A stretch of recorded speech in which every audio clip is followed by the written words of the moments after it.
Patricia Jack has pleaded guilty to charges of insulting police officers at Highlands Police Station, and she has been sentenced to pay a fine of $150 or 30 days imprisonment if she fails to pay it. So Mskanacho on a criminal record as we speak, and I'm sure she managed to pay 150 yacho ngechidiwa because nezuro vainzi vane 170 and nhasi kwangu kuina anatete vangu varipo, so ndofunga vabhadhara, and she is actually on her way back home.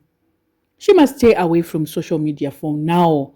Kana live button akariona ngaarivhunduki, kana kuposta chaiko chaiko ka dai ambomira chaiyo anofanira kutombomira chaiko. Haminoti angabatwe nani, but anofanira kumboita detox from social media, ombodeactivata social media platforms ake ese zvawo, because social media is not good for her as of now.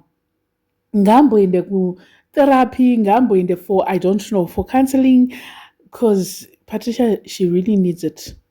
And nezvemasubstances zvatikanzwa zviya ndofunga she must do something about it. If it's true, she must do something about it. And my connections ake, hopefully they are going to take away criminal record. They are going to make it disappear.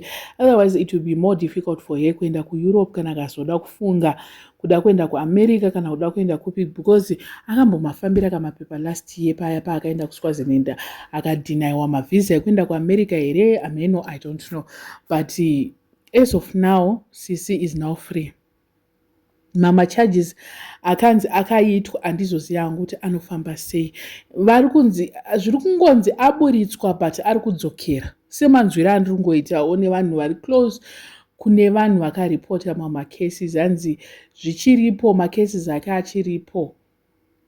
So she's likely to go back. I'm not too sure about that, but legaitono zvakamira sei. It might look like arerutsirwa, because vananga kuzi saka ukangoinsulta mapurisa ukaita sei, you just pay a fine of 150, so it's not something deep. We can insult them all we want, we can do whatever we want, because vatotiratidza kuti 150 ndo inongodiwa chete, unogona kungoita walk away. Apa it's not about paying 150. What about criminal record yaunenge wanayo out of kuda kungo insulta zvisina basa rese? Amen. I don't know. At this moment, people are just like, people have got mixed feelings. Vamondo vari kuti at least amborara 2 days aona lesson yake like, amen. And then imwewo team ndo iri kutaura kuti Patricia Jack haanzwi, chero arara mumacells haambofambonzwa. So she was supposed to get something chinomudzidzisawo kuti kwaanga aenda uko anzi dai vamupa kana community service chaiyo, because iye pache zvake atozvijaira zvekuita ma-in and out aya. Hamenoti vanhu vari kumuvengerezve kubva vadaro, kubva watadza kufarawo kuti at least abuda, because tanda kuchonzwawo tsitsi at the end of the day kuti munhu agara kujeri uku vediwe macells kuchitonhora. And also Easter apotsaka padiki chaipo Easter aitambira ari mukati, but zvazobuda zvakanakawo. She is going home. Takamirira zvedu kuti atoziva kuti achatoposta, but Patricia anovaviwa kana kuposta. Regai tione kuti achaita sei musikana wacho pari. Anyway, all the best Patricia.